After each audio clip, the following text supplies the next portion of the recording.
Church, God is saying, return and respect your fathers. The devil will devour your fathers, your spiritual fathers. Church, fathers hao unaona kwa Kenya, wale fathers wataatakiwa in a bad way. Utasikia huyu amepatikana na skado, huyu amepatikana na skado, because the fathers ndio watu wameshikilia nchi, na watagogwa ndio nyinyi mkuliwe. Bwana Yesu asifiwe sana. So pray for your fathers. Church, whichever the father, Bishop Harrison, Bishop Getoga, Bishop nani Kibarabara, whatever they call themselves, wherever they are, take your time and pray for them. Kuna mnyama ametumwa wa kuwatafuna. Watatafunwa mmoja baada ya mwingine, na wataachiliwa maskado irresistible. Kenya mzima itakuwa ikisema kai anoda ugete. Nilisema tu, nilisema hii kitu italipuka, lakini zote zitakuwa skado, so that the church can be destroyed.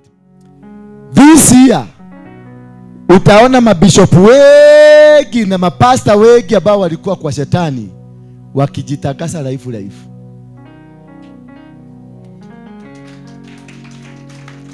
Kanisa, mtaona watu mlikuwa mnafikiria huyu ni pastor, kumbe ni LGBTQ, ni wana huko nyuma.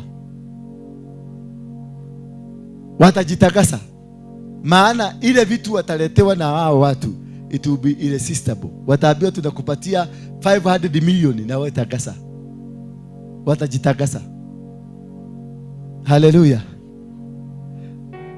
Pray for the government ya William Samoei Ruto. This year will be the hardest for it. Watapata a resistance ile hawajawahi kupata.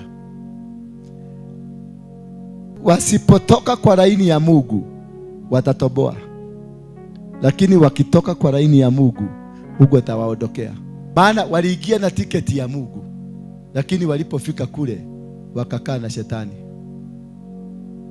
Walizungukwa na watu wao, wamemezwa na wamekamatwa. They have no power. So pray for that government. Ndio nilikwambia it will be a near rapture. Ukiangalia venye itakuwa moto. I'm telling you my friend. Wajiri wakisema I campaigned, I did. Now you are doing this to me. It is not him. Mwenye amepiga Wajiro aende abiwe ni brother ya Badi. Yule alikuwa mkubwa ya Nairobi. Yule alitoa Songo.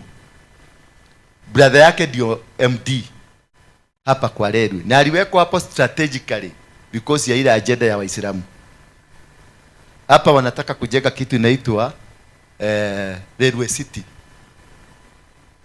Hii ni pati ya Lerwe City yote, hata hii manyumba zote ni Lerwe City. So lazima watu waondolewe ndio city ifanye nini? Iende iwekwe. Na ni ile strategy niliwaambia nini? Na hiyo ndio unaona Gekoba wamekuja wakingoa. Si wamengoa Gekoba? Yote wamengoa. Mkienda biguni kwa sababu nyinyi mnalalaga biguni, wanakuja usiku wanachoma. Sasa mkiwa biguni wanachoma na wana fence. Na wamekamilisha pande hiyo, sasa wanakamilisha upande gani? Pande hii nyingine. Choka imaruine. Ni ajenda kubwa. Si it is, namwambie Wajiro. Si Ruto. Ruto hata ajui. Wakipanga mpango ya Benihin, Wajiro alikuwa kwa kamiti, Ng'ang'a alikuwa kwa kamiti. Huyu Ng'ang'a sasa ameanza kupiga makelele pia, na yeye ameambiwa ngoe hiyo kitu yake. Sijui kama ni kioski, ameambiwa ngoe. Na amewekewa bill na watu wa KRA, wamemwekea 253 million bill. Hiyo alipe kwanza ndio wakae chini waongee. Kai. Na ndio Kenya One. Hiyo maneno yamekuwa gumu. Sasa kwa hivyo kuna kaajenda kako. Na ukumbuke EACC, mkubwa wa EACC ni nani? Ni pastor mwenzake. Anaitwa Ogide. Na ndio amepatia Ng'ang'a bill ya hii atoka hapa. So si unaona, it is a wider game. Heaven has been closed, and it will be closed for almost all Christians, including us. Ndio nilikwambia it will be a near rapture. Ukiangalia venye itakuwa moto, I'm telling you my friend, it will be all over the world. Si unaona juzi nilikawaambia hapa nikawaambia the same day niliwaambia wale watu walikuwa wamejificha wa shetani watajitokeza wasiwasi. Wale walikuwa ni mapasta, ni mabishop, ni mafadha, wote ambao wamekuwa kijifanya huko watajitokeza wasiwasi, wawaambie ni sisi. Sijuzi mumeona Pope amesema watakaa chini na watu wa Freemason ndio watengeneze mikataba misuri. Si Pope alisema? Si Pope alisema? Mliona kwa mitandao? Yes, hiyo ni ndio kujitokeza. Hata hapa Kenya, magay watajitokeza wasema mimi ni gay. Mtadu? Halo? Watajitokeza na watasema life. Na kuna mapasta wawili wa Kikuyu. Wagapi? Wawili wa Kikuyu wanapigana. Huyu anapiga huyu. Maana huyu amechukua kiti yake ya LGBTQ. Na yeye ndiye alikuwa ameshikilia LGBTQ. Kwa sababu ameshindwa kulete watu kwa LGBTQ. Sasa LGBTQ imepatia nani? Mtu mwingine. Pasta mwingine. Na huyo pasta ni kama amechukua watu wake wote.